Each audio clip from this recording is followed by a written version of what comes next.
I want to add to our conversation former RNC chairman and MSNBC political analyst Michael Steele. Ari is, of course, correct about where we are. A police officer on trial, not just on trial, but with the blue wall crumbling, law enforcement officials testifying forcefully against him. But how far are we if while Derek Chauvin was on trial, more black men were killed at the hands of police?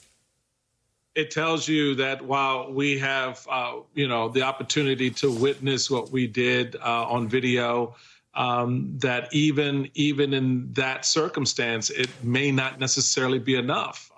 We don't know yet. We'll see how blind justice is. We'll see how balanced those scales are that she holds in her hands when this jury comes back. Because in the past, justice has taken a peek and seen a man or a woman sitting in a blue uniform, and the scale suddenly has a different weight to it. And so this is a crucible moment, I think, in many respects, Nicole, for not just George Floyd in the adjudication of his case, but what it says about cases going forward. The fact that you did have police officers confirming that the process, the policy, and the actions of Officer Chauvin were not aligned, that he was not going to be afforded the protection that blue wall, that blue shield has provided in the past, was a significant breaking point, I think.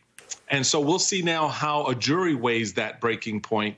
And then the next test is for the rest of us to go, how do we weigh it as we go forward and try to piece together policies that accurately and I think respectfully reflects the desire of African Americans in this country to be able to have the police protect and serve and not have to look over their shoulders that this may wind up in a very, bad situation. So there's a lot riding here. Don't want to put more weight on it than we need to, but you can't lose sight of the fact that what this decision may mean going forward.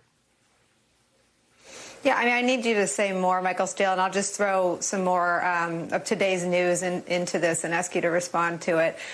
Very different president than we had when George Floyd was killed. The president today, President Biden, describing the evidence against Derek Chauvin as, quote, overwhelming.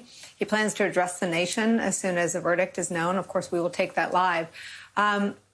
What is, if anything, the impact of being a country that has a president who, regardless of today's verdict, understands what's broken and is committed to changing it? He and Merrick Garland, the new Attorney General. My goodness, Nicole, I cannot emphasize enough the importance of that difference in leadership. Imagine if the old leadership was still in place, given what we saw on the heels of George Floyd's murder, the response to the grieving and the concern and the angst of Americans across the country was one to clear the park, Lafayette Park, to, use politics to enforce a law and order mindset as opposed to appreciating the pain and the frustration. So Joe Biden has come to the table with a different narrative, and he's come to the country with a different set of conversation or points that he wants to make in conversation with the American people. And I think that's important, and it's going to be profoundly important for him to acknowledge the consequences of this officer's actions, the consequences of the verdict as a result of those actions, and then give us some sense of how we need to respond going forward from this, and that he intends to be a leader in this space. And I think that's going to be incredibly important, not just for the outcome of this case, but for future cases down the road. I want to bring all of our other friends back into this conversation, but as you're talking, I'm remembering the week of Donald Trump's convention, and they were, I think Kellyanne Conway actually at the White House said that they were when there was violence, it benefited them politically. They almost willed, or they I don't know if they willed it, that's not fair, but they saw the benefits to their case politically when there was unrest. And I spoke to a senior White House official today. They are, and others have reported, they are huddled trying to make sure that when the president addresses the nation after the verdict is known, whatever it is, his words have that effect of trying to calm the nation, reminding people what his agenda is.